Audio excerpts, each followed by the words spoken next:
friends, today we will talk about language across the curriculum approach, its basic assumptions, its characteristics and the need for this approach. Let us begin by referring to a very significant quote from the National Curriculum Framework of 2005, which has been extensively quoted in Block 1 of BES 124. It looks at language as a constellation of skills which cut across all school subjects and all disciplines. This document also says that children's mastery over the 4 language skills is the key factor which affects school performance. We all know that most of the times these skills are used together. That is why we should view language education as everybody's responsibility in the school and not just that of the language teacher alone. In line with this belief, this document further says that language education is not confined to the language classroom. A science or social science or even a maths class is ipso facto a language class. Learning the subject means learning the terminology, understanding the concepts and also being able to discuss and write about these terminologies and concepts critically. In other words, language education goes beyond language as a subject and takes place equally in all other subjects, in every learning activity, in fact across the curriculum, whether we are aware of it or not. The important role of language and language education in non-linguistic contexts is not always obvious to either the students or the teachers, but it definitely takes place. Remember that language learning is an indispensable part of subject matter learning. Or to put it differently, subject learning and language learning happen at the same time and each is important for the other. Language plays a very important role in classroom learning. We know that classroom learning is through lectures, answering questions, participating in class discussions, reading and understanding the subject matter. We also have to surf the internet for our assignments and so on. We will talk about it more in a few minutes. So when we talk about the assumptions underlying the language across the curriculum approach, we realize that this approach to learning emphasizes the need to improve command over language in all subjects so that it results in better learning as well as better learning outcomes. Language across the curriculum is not primarily a teaching method or a set of activities, but it is basically a way to describe fundamental principles that some teachers use to teach their subject matter, emphasizing both the content as well as the language of the subject. Further, language across the curriculum also describes how all of us learn and excel in different subjects. Language across the curriculum can be nurtured or hindered through different methods and activities. But even the best of methods will be shallow and rigid if the teacher does not believe in and actively understand this approach to thinking and learning. All this implies that to encourage language across the curriculum, methods and activities would include anything students do and anything teachers design that brings into the learning process as much language use as possible. Language use like talking, writing, listening to and responding and even reading. The approach also requires teachers to creatively exploit anything that children want to talk and write about as learning opportunities. If we accept this definition, a language across the curriculum attitude assumes restructuring the curriculum away from what is known as merely covering the syllabus and moving towards creating opportunities for learning through discussions, classroom conversations, games, also activities like in-class writing projects. Obviously, we can imagine that conversations and discussions and so on will invariably result in increased group activities and maybe noise in the classroom. So, another assumption of the LAC approach is the willingness of teachers and even principals to to let the learning move in an unpredicted direction, at least within the broad limits of the school curriculum. We must remember that language is first and foremost our best tool for trying to understand the world, to comprehend the world around us. Only secondarily is it a tool for communication. Having said that, LAC approach looks at talking and listening as a natural phenomenon, since usually children talk and listen right from infancy. So the language across the curriculum describes not only this natural phenomenon, but also the formally designed goals and activities of school curriculum. Language across the curriculum approach is a relatively new perspective on the relationship between language in the language classes as well as language use in non-linguistic subjects. This approach emphasizes that language learning should take place not only in the language classes but also while teaching other subjects. The concept of language across the curriculum began in the United Kingdom in the decade of 1970s and even 1980s, when the Bullock report entitled A Language for Life in 1975 floated the idea of linking language across the curriculum with school language policies. It said, and I quote, "Each school should have an organized policy for language across the curriculum, establishing every teacher's involvement in language and reading development throughout the years of schooling." This was further strengthened in the Swan report of 1985. This was called Education for All, which said that unless there is a school language and learning policy across the curriculum, there will be a wastage of effort and often confusion. In the decades following these national reports, the concept of language across the curriculum evolved and even underwent some change. However, the basic premise on which it rests has remained the same. This is the importance has remained the same. That is, the importance of language in and for school education, its centrality in learning different subjects and across the entire curriculum. Language across the curriculum is something that happens continuously in classrooms, in our homes and even on the playgrounds, whether we wish it or not, and that most learning cannot happen without it. We as teachers or students may not be conscious of this experience. Let us now talk about certain characteristics of language and language across the curriculum. First, language develops mainly by using it purposefully. The language across the curriculum also draws upon what was known as the content-based instruction movement of the 1990s. Briefly, when language is used and learnt for a purpose, it is learnt better. The LAC approach integrates content learning with language learning. It acknowledges the fact that language education takes place not only in the language class but in the class of every other subject also.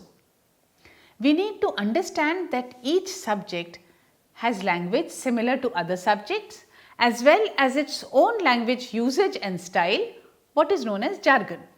For example, the word cell, C-E-L-L, has different meanings in a history class where it means a prison cell or a dungeon, or a biology class where it is seen as the smallest unit of an organism, or an ICT class where we talk about cell phones as synonyms of mobile phones. When we plot a graph on the graph papers, we do talk about cells. Similarly, each subject has its own vocabulary and writing genres. For example, science report writing is going to be markedly different from a history report writing. So, in other words, content subjects provide a context for language, while command over the language helps in learning the content subjects. An interesting activity we as teachers can do and subsequently make our learners do is collect words which mean different concepts in different subjects. Like the word interest has different meaning in mathematics, in English and in commerce. Or the word square in maths and English has different meanings.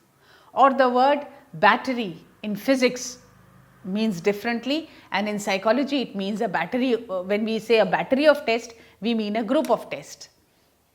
There are innumerable examples. For instance, the word property has different meaning when we talk about property as an asset in a commerce class, or the chemical property of a substance in a chemistry class.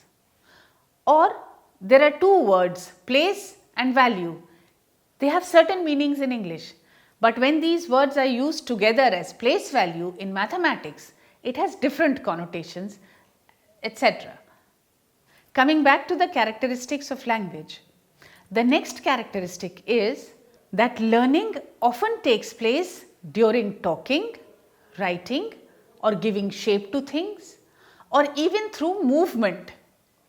There is a need for language across the curriculum approach because research has proved that language is best learnt through active involvement in meaning making of the subject content, which of course is dependent on language. It assumes that both content and language are interrelated. Whatever the subject the students are learning, they assimilate new knowledge only through language. When students discuss, talk, or listen to, or write in non-linguistic classes, they use language. So while learning concepts in subjects other than languages, they inadvertently enhance their linguistic skills as well. Next, language use is an integral part of cognitive development. This approach stresses that language and learning are interlinked. So in order to develop and enhance the existing cognitive and language capacities of the learners, the LAC approach encourages active, participative, constructive and potentially autonomous learning. The relationship between cognition and language is the cornerstone of LAC approach, which is supported by researches in cognitive science as well as linguistics and language pedagogy. We all learn in a language. So if our language is weak, our resultant learning will also be inadequate. Next, language is the medium through which we reflect on our learning and improve it. Needless to say, good teachers are reflective practitioners. We reflect on what was good about our teaching today and what can be improved. We reflect on our bright students and those who need more help, or even those who do not like our subjects. And for these two last categories, we need to plan better teaching and learning strategies and develop accordingly. As our language and command over other subjects develops, we realize that we use language to reflect upon our own learning, assess our performance and proficiency levels and improve them. All reflection happens in a language, each shaping the other and in turn being shaped by it. Finally, language helps us to become autonomous learners.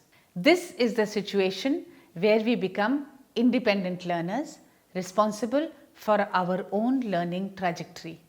Autonomous learners decide on their academic or professional requirements or preferences and they work accordingly. Remember, we need a language to do all this. The National Council for Teacher Education, in its document, the National Curriculum Framework for Teacher Education 2009, gave the LAC approach a much needed inclusion in teacher preparation programs. It said, language cuts across the entire school curriculum and hence the role of language as a medium and as a tool of communication assumes great importance. A teacher does many roles in the classroom. A teacher talks, explains, narrates, asks questions, illustrates with examples, guides the students, instructs them, motivates and encourages them and plays various other roles. All these imply an appropriate and context-specific use of language. Concepts, constructs, examples are the building blocks of knowledge and all these are language based. This makes the teacher's language proficiency and communication skills per se critical factors in school education apart from her own sound knowledge base of pedagogical and other professional capacities. The goal of language across the curriculum are, to put it simply, to support language development in every child, in every form of language use and in each and every activity of the school. LAC is not seen narrowly as being limited to the first language or the language of the school or the second or the third languages. And it also goes beyond the 4 language skills to include all non-verbal ways of communicating accessible to us. These include everything from images, visuals, graphs, movements, or what are known as the physical forms of perception and expression. According to Corson, there are 8 modes of human activity involving language. First, listening. Listening is comprehending the oral inputs that we get. Listening is a basic communicative skill. There is a difference between hearing and listening. Hearing is an ability and listening is the skill. However we look at it, whether we hear or we listen, we use language. The next is speaking. And what is speaking? Speaking is constructing meaningful utterances. It goes without saying that speech is how language is used most of the times. We need to harness our language abilities to be able to construct meaningful and coherent utterances. The third one is reading. And what is reading? Reading is understanding written texts. Reading is a psychological process where we don't just decipher the written text, we understand and comprehend and also respond to it. We need to read geography or physics to comprehend the concepts of, say, flash floods or buoyancy. So when reading is combined with writing and reflecting, it results in better learning.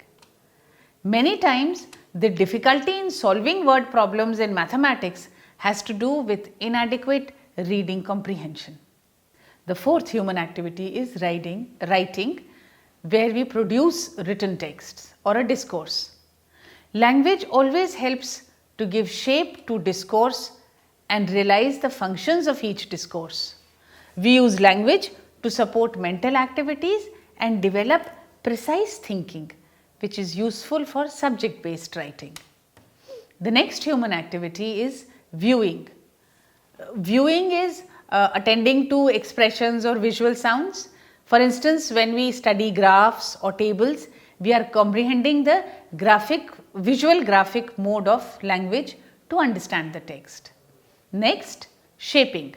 Shaping is using visual means of expression like drawing, preparing slides, looking at the sky and understanding the weather conditions are examples of using visual means of expression. Then we have watching. Watching is attending to movements. Following a tennis or a football or a cricket match on the television is an example, or seeing a dance recital is linked to non-verbal language usage. However, comprehending these events requires language. We understand through a language. Finally, moving, where we use the whole body, the total physical response. Dance is a form of communication.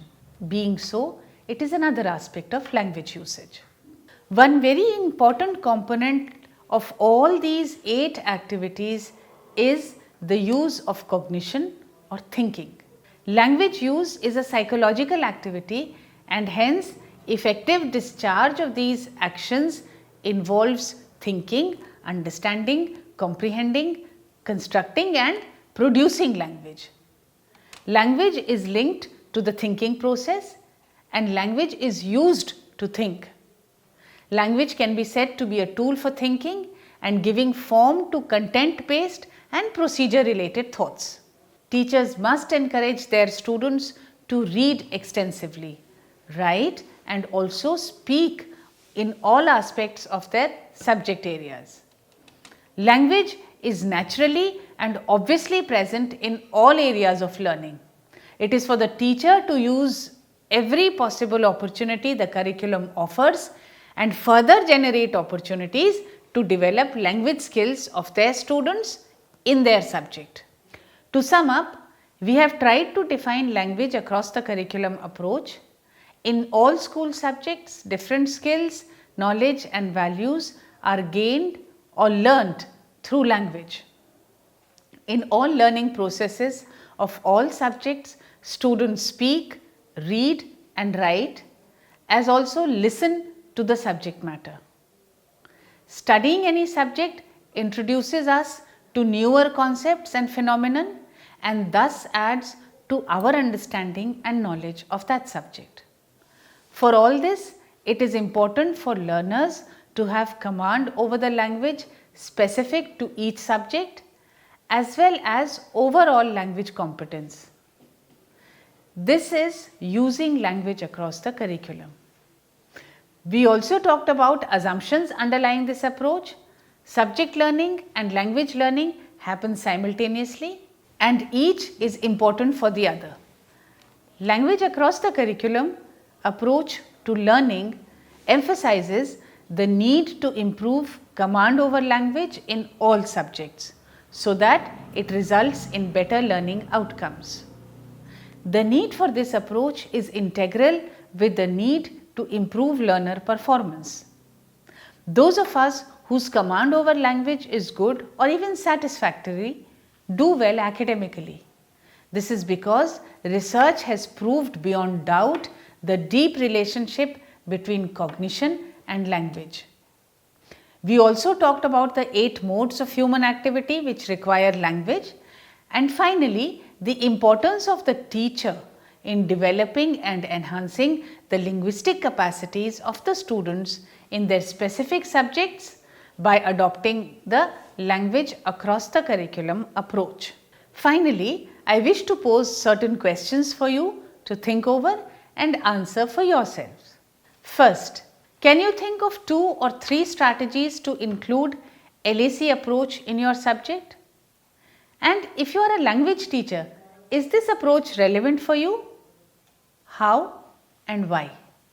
Second, what possible problems can you visualize in implementing this approach and how will you overcome them? See, the point is not whether or not to have this approach. Now the strategy is to use this approach, we just have to work out how.